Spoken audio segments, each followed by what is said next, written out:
Welcome to Discover Janesville. My name is Yuri. We are filming today at Roosevelt Elementary School, and it is my honor and privilege to have the principal of elementary, Dr. Lynn Karges. Lynn, thank you so much for joining us. Thank you for inviting me. You have been with the district for 38 years, and you have been principal at Roosevelt since 1991. Correct. Does it seem like it's been a really long time or a really short time? It seems like it's been a very short time when I look back on it. It seems very short. And what is the hardest thing for a principal? Well, I probably 18 years ago would have given you a very different answer. But I would have to say now that leaving a principalship is probably the hardest thing for me, because I've invested a lot of time and energy into the school. I think things are running smoothly. I love the children, and I love the staff. They're like family. And I'm going to be walking away from it, and it's going to be in someone else's hands. But I have the confidence that they'll find a good match and a new principal, and things will be fine. I've seen you operate over the last few years, and I've been most impressed, as I'm sure everyone has, with your leadership skills and being in charge and leading the group. How did you arrive at those skills? Is this something that you just, over the course of the years, you picked up? Did you get some training? Did you watch some people that kind of helped you develop yours? But you are just great in charge. So Thank you. How does one get to be that effective? Well, thank you very much for the compliment. I had some wonderful mentors as I was growing up, as well as since I've been in the field of education. So watching them was definitely a wonderful experience for me. I've had principals, of course, that I've worked for. Many of them had different strengths, and I could watch them.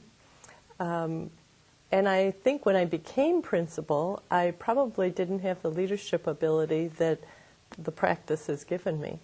I remember when I first went on the PA system, and I was a little nervous about that because the staff wanted me to announce birthdays. And that was a little difficult to do the very first time. And then the students reacted so favorably to it that it became easier and easier. What makes a good principal? Well, I think you need to connect with people first and foremost, whether it's the parents that you're working with, whether it's the staff you're working with, or whether it's the children you're working with. I think you need to connect and build trust with them. And you have to have knowledge, obviously, of curriculum and leadership and so forth. But that doesn't take you very far if you don't have the trust of the people with you. Gotta like the people. Oh, yes. And I've had the opportunity to hire many of them, so that's been fun. That's a good point. I would imagine most people that are with Roosevelt at this point Yes. were hired by you. Yes, that's true. The one that I did not hire is also retiring this year, and that's Mrs. Boylan, second grade teacher. So what is your favorite story that you reflect to and think of when you think about your years at Roosevelt or with the school district? Is there something that comes to mind and kind of makes you chuckle, or something that makes you maybe blush, or something that means something to you? There are so many stories. It would be hard to single out one, but the one that comes immediately to mind is a fifth grade student that we had only for fifth grade. He went to other schools prior to that. And this has been several years ago. He came in and he had some difficulties in school, and I spent much time with him and him with me. And at the end of the year, he came in and he sat down in my office and he said, "Mrs. Karges, I just want to thank you for the most wonderful year of my life." And I thought, oh my gosh, how can this have been the most wonderful year of his life? Because I was hard on him, and I made him toe the line. But I realized then that that's what he wanted, and he appreciated. And he was one of the students that actually could put it into words. That's great.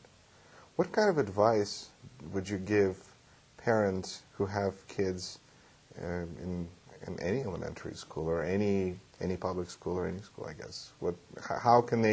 How can parents make sure that the kids get the most out of what school has to offer? I think if they work closely with the school, that they're going to have the maximum outcome.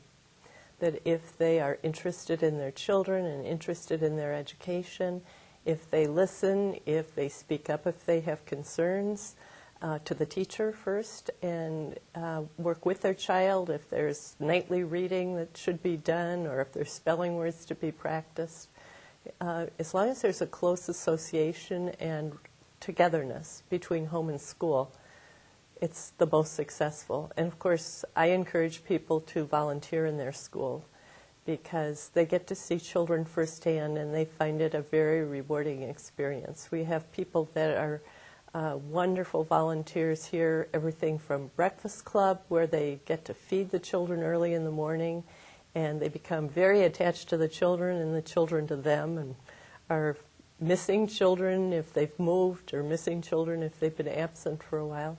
And then we have people that volunteer to help with reading or with math or helping in the office. And I think that helps people appreciate what the school's about, appreciate where children are coming from, and appreciate where the school is coming from. So it adds to the communication and knowledge base. That makes sense. So if you become involved and you have more understanding for what happens, and you're able to participate more fully. And I think that I know time is very, very important, and people don't have much time. So it doesn't have to be every day. It doesn't have to be for hours and hours. If you have 20 minutes, a half hour, it can be that short a time. We have lunch buddies that come, including Craig High School students that come for lunch once a week, just to have lunch with a student who might not have a role model or might not have a person who has much time to spend with them. And they find that very rewarding. And we have some central office staff that come, as well as some people from the community. So it could be a half hour. My aunt and uncle came visiting from Russia last year, and you were wonderful enough to give them a great tour of Roosevelt Elementary, and I think it was probably the highlight of their whole experience in America. And they visited, they went to Chicago, they were in Janesville, then they went out west, but I think going through American elementary school just blew them away. I remember they were asking, well, how often do kids get in fights? And it doesn't really happen.